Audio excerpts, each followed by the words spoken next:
I'll take questions. Governor. I don't want to be. Wait for the mic. It didn't look so great? Oh, sure. Governor, do you believe that just because there was no crime, that nothing was done wrong, nothing to see here, or can you admit that maybe this deal didn't look very good to the public? No, the facts are that there was no wrongdoing on my part. It's clear, not only in the U.S. Attorney's Office, the FBI, which was the crux of a campaign against me in 2022, and the Attorney General himself. He said that there's no wrongdoing by saying that he is not moving forward in this case. But and he also, again, I'm going to repeat this. He laid out an argument that's not true. He said that there is a procurement violation. I'm saying, and you can check, there was no violation.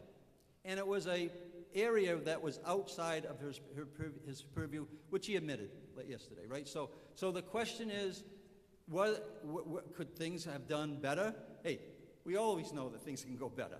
But the context of the claim and the false accusations were wrong. And you keep pointing, and you did 3 years ago, to the urgent nature of the pandemic to reopen schools. But there was a bid process. There was another bidder that came in with a lower bid, and their investigation found that when you found out another company was going to be awarded the bid, or potentially awarded the bid, you stepped in with the administration director. You wouldn't call that undue influence? No. In fact, again, it was a governor's procurement. Our office was involved. I went over the tape that you asked me about today. It was a competitive bid process. And the fact of the matter is, in the end of the decision-making, I did not play a part in that. In fact, when Jim Thorson shared some information with me, which I looked at, I said, these bids don't make sense. They are so out of whack. My suggestion to him was to go back and take a look at it. Did I tell him to do that? No, I did suggest it. And guess what happened? When the procurement looked at that, they agreed. And they turned to a legitimate procurement method. That's what they did. So when you take a look at this issue, there was no wrongdoing on any of the investigations. So, yes, you always can do better, Brian, but the fact of the matter is the crux of the allegation was false. You can't prove something that is not true. You can make allegations, and until today, I was not able to stand in front of the mic because there wasn't a decision that came down on this case. Today I am, and today I'm very strong about the fact that this issue was a political issue from the day one. Governor, you have taken issue with the Attorney General's investigation, all that. Let's put that to the side. Sergeant Michael Brock wrote in his affidavit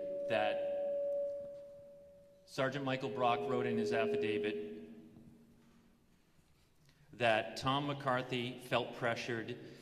Jim Thorson said you personally influenced the contract. There's other evidence, including an email for Julia Rafflebear. How is that not intervening in the contract when the state police evidence shows otherwise? Well, first of all, that was all consideration. The U.S. Attorney's Office had that information, and they came back and they said there was no charge. So your question is, yes, I admit that during the COVID, whether it had to do with vaccinations, whether it had to do with issues of the economy, and issues in terms of the schools, I was proactive. I was doing my job. But I did not go over the line, and that's why there's no charge. But you had repeatedly told the press corps and the public you never intervened. This evidence shows otherwise. Do you owe the public an apology? I reviewed what Brian was talking about, and that was an accurate statement.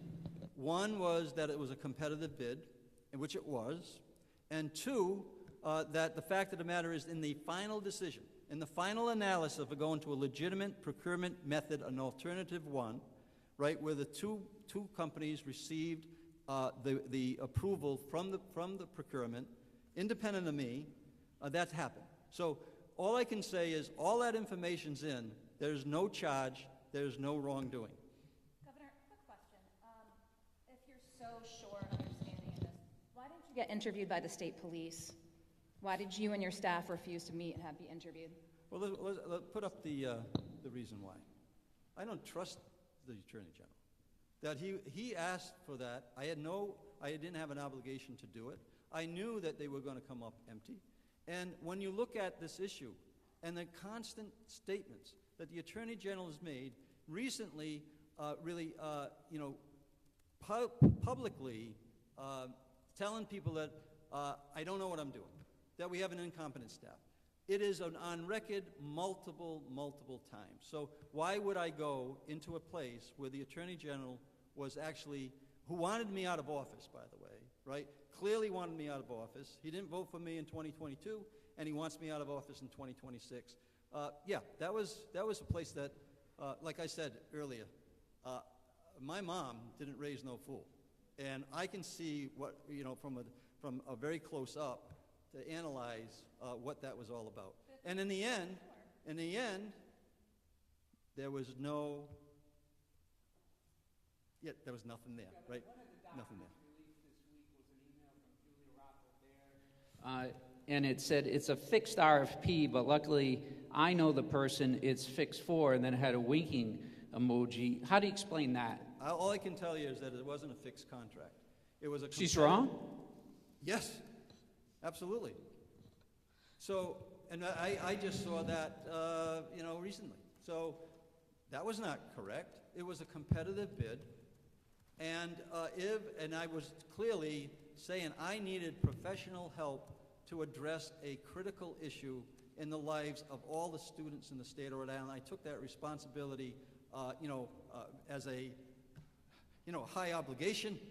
So we went with we needed new skill and talent in that place, just like we did all around the departments in the state before I was governor and after I was governor. So if it was an emergency, why not do it as an emergency contract? Why do an RFP? Yeah, and that's a good question. And I was certainly willing to do that, but I also, look, you're 2 or 3 weeks on the job, you're into an absolute critical situation. Besides, we're doing the budget at the same time. We were doing a lot of things. The advice that came was that you would go through a procurement process, and that's what happened. In retrospect, a lot of this drama could have been eliminated by accident. Okay. I just have sort of a big picture question here. You've had issues, obviously, with the ILO contract, but you've had issues with the bridge contract, and you just recently had to rescind the contract that was awarded, tentatively on the Medicaid contract. Do you have a procurement problem in the administration? Look, the bureaucracy is not easy, as I am certainly aware of, after almost 4 years in office. So there's always improvement there. But there's also a reason for the bureaucracy in terms of the way that it works. I mean, many contracts have been signed without getting on that list, right? Well, there's big ones that have been signed, right? There's big, huge, IT type of contracts that have been signed. So, back to Brian's point, we always can do better.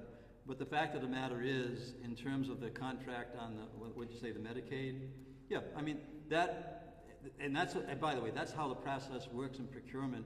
If you think that there was an issue during the bidding process, you have the right to appeal, right? Which did not happen in the ILO contract. And on the bridge, look, we're tearing down the bridge. There's a contract in place to tear down the bridge. So, and we're not delaying the construction of the project at this point in time. We're very hopeful that the plan that we have in place right now is going to pay. Is going to actually. We're going to realize a contract that will do that project in a timely way. So there's plenty of contracts that we're signing. That's my point. And there are a handful always with that aren't signed. But we'll work our way through the Medicaid issue, right? And we're working our way through the Washington Bridge. The ILO is kind of a little bit different than that. I mean, you know, we're here today because it's rose to a level where we need to address this issue. And that's, again, there's no wrongdoings on that, and it's been verified and validated by the U.S. Attorney and the Attorney General's office, along with anybody that's been looking at this, right?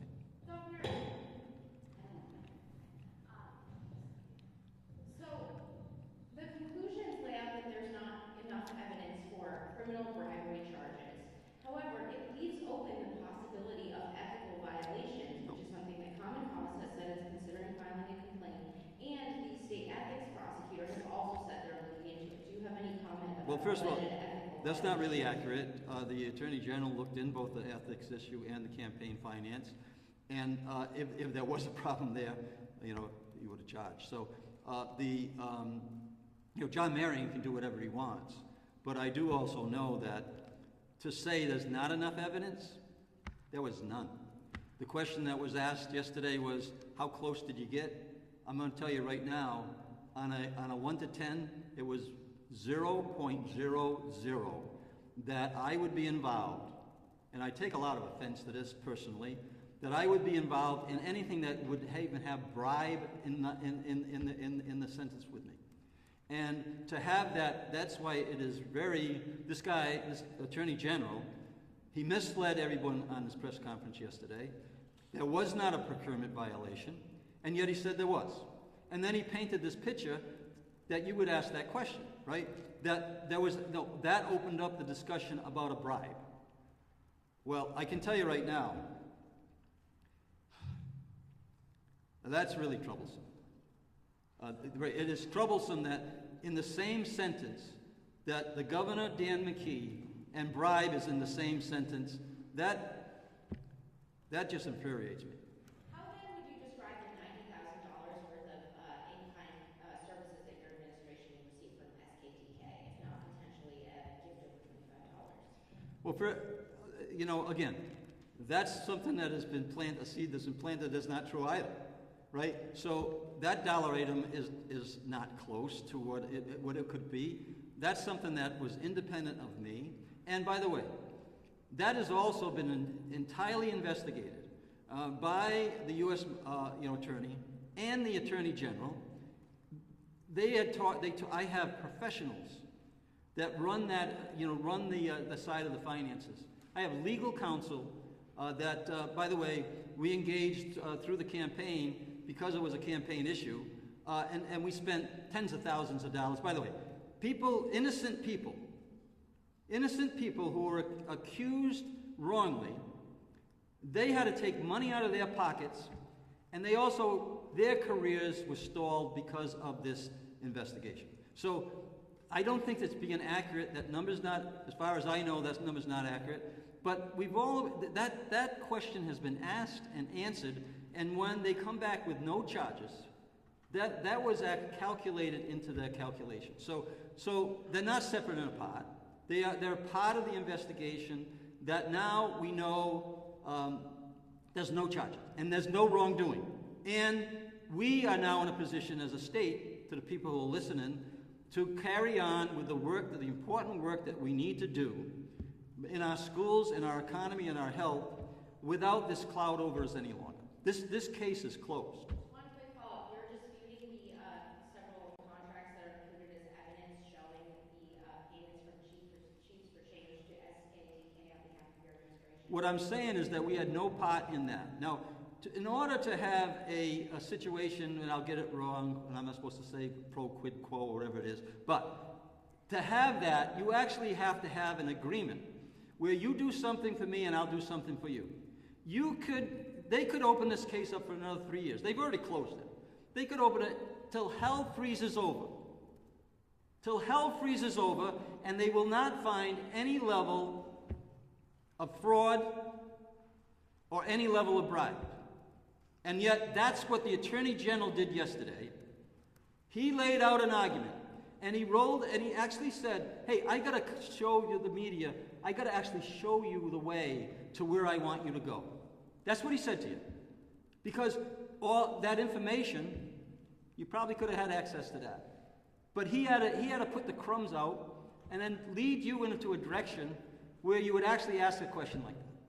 So I understand why you would ask the question, and you're very much in your rights, and actually I'm happy you did, because I got to address something that personally, for me and my family, is very, very, very upsetting.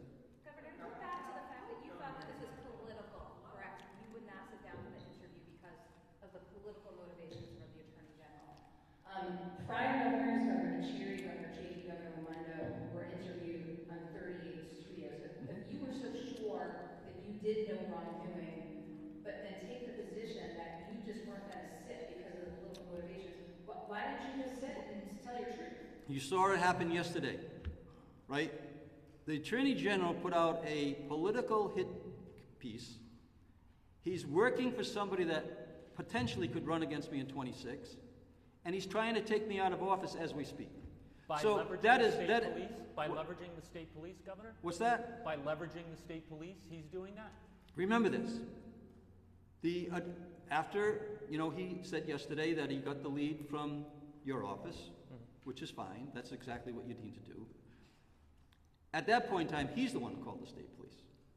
He's the one who called the U.S. attorney. He was controlling this all the way through, and he would have controlled that interview, and I don't trust that it would have been a fair interview.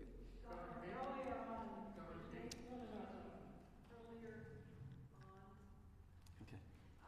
We asked you to please provide this. I have three questions. This is the first easy one. You only get one. No. Yes. We asked you to subpoena any subpoenas, any search warrants served by the state or federal investigators, and you said, oh, the investigation's ongoing, couldn't possibly do that. Well, it appears they're over now.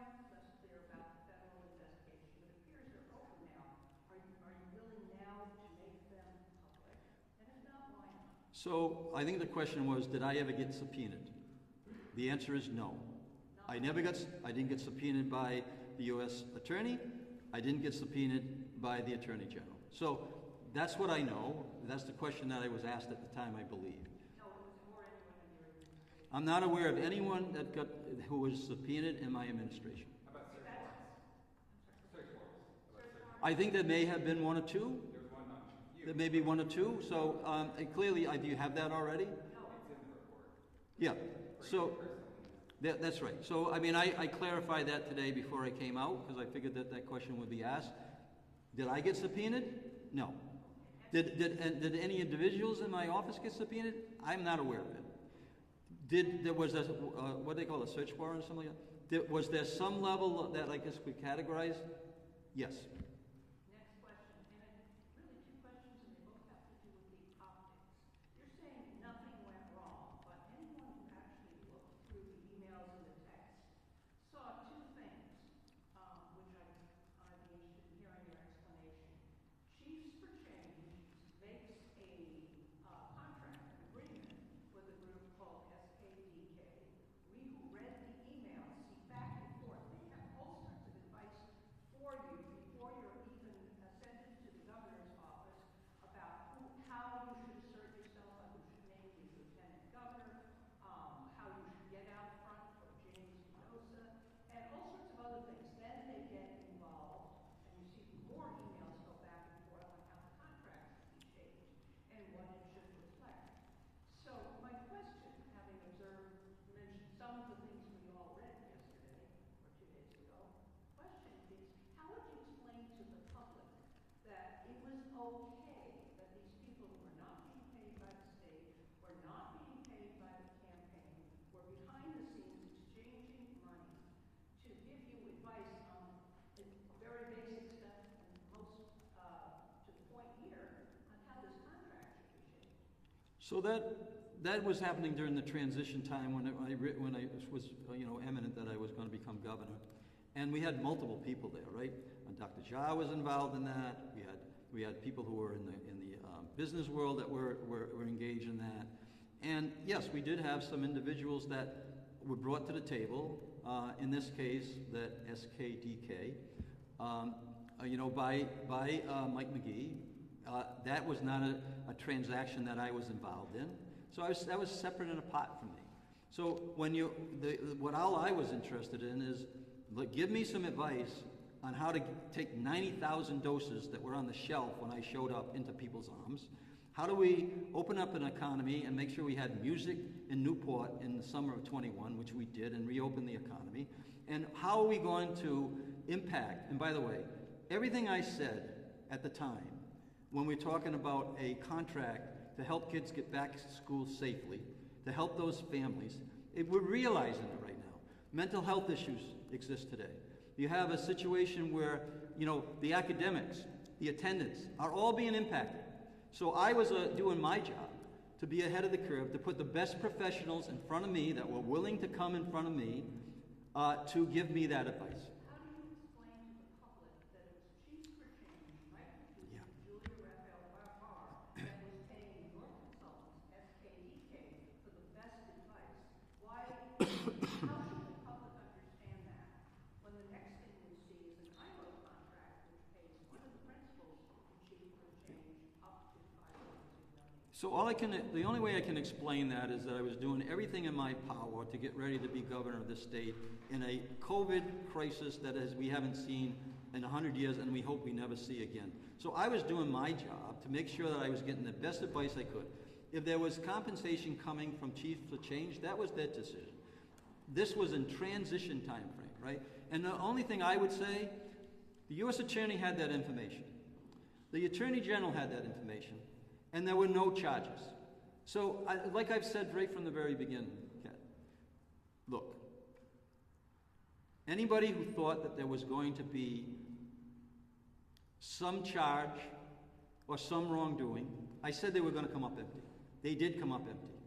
And I also said, as we're outlining today, who's willing to look into this story that I just outlined in terms of this, about an Attorney General that should have recused himself because he knew damn well that he had a problem with me. He also knew darn well, he also knew very clearly that he voted for somebody else in 2022. And he also is very clear, he's meeting right now, regularly, based on his comment, to take me out of office in 2026. So all I can say is there was no charges. There was no evidence of any wrongdoing, and there wasn't even a sliver in my mind, and which it came out to be true. This was not like a judgment call. This was, as I said, I'm laying out the facts. The people need to hear the facts from me, and I was not in a position to lay out those facts because at that point in time, there still was a cloud over this investigation that permeated an election in 2022, and I'm pleased, quite frankly, that the public saw through these false allegations. Reagan-era Labor Secretary Ray Donovan was famous for saying after a process that what office do I go to get my reputation back? Do you empathize with that right now? No. I'm telling you right now, yes, is it true that the Attorney General, which he basically said that his work was causing a problem with public confidence? I think today was clearing that air. And so, yes, it's always a concern in terms of you're trying to get policy done, and this is always a problem. But I would go back to the election in 2022. That was the central issue. For day in and day out. Millions of dollars were paid to destroy my reputation and my family's reputation. It didn't happen. So I'm very confident in the work we're doing. I know that I'm doing it in every decision I make is in the best interest of the people of the state of Rhode Island, and I think that that'll carry the day, going forward. Quick follow-up. Can you explain to Rhode Island taxpayers what value they received for the nearly $2 million spent under this contract?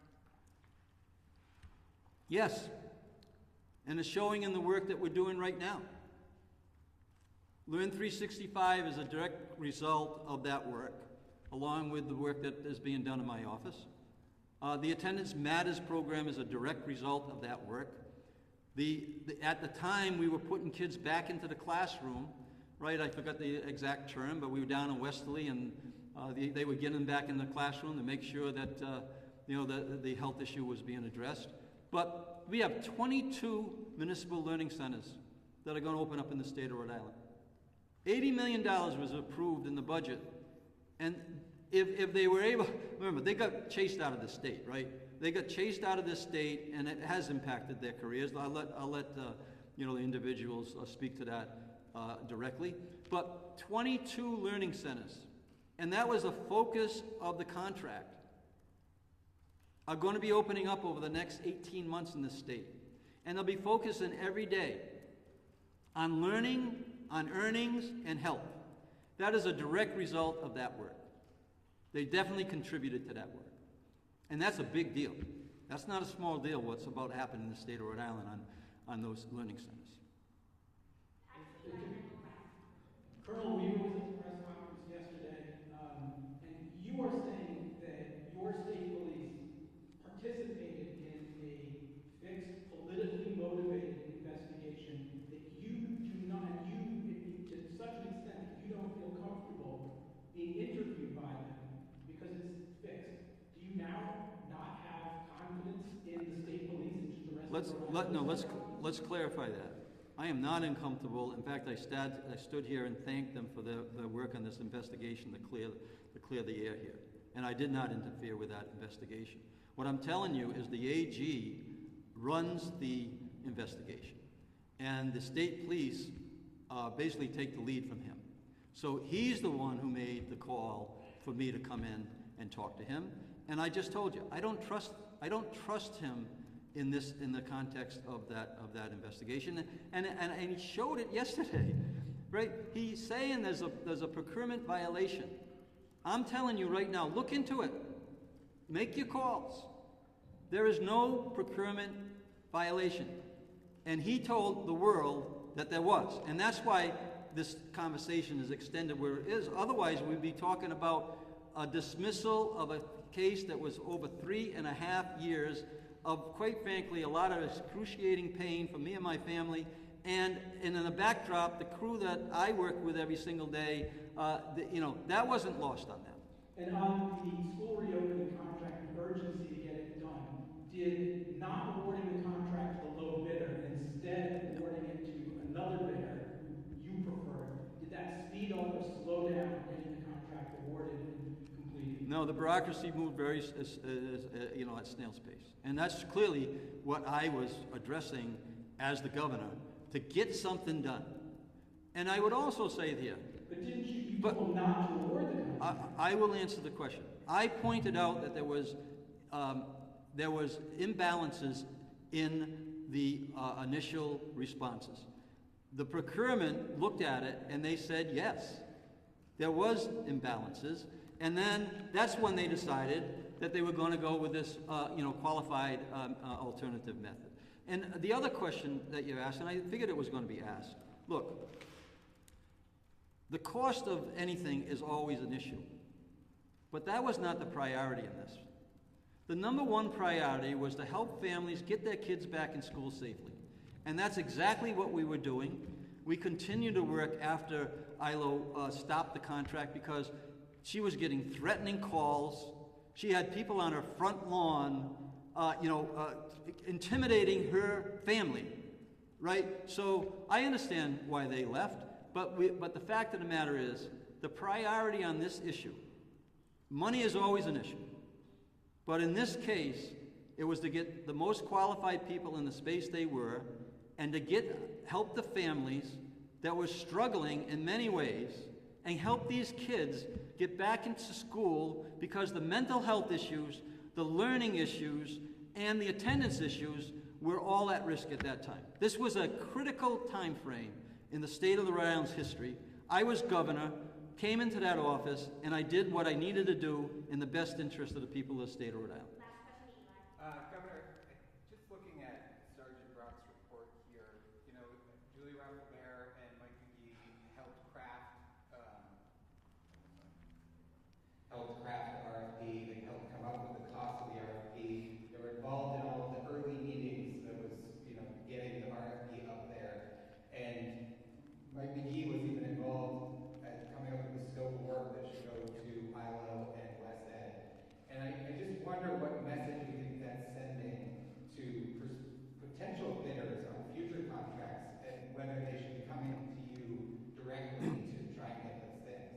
at the time, the procurement law allowed that, right?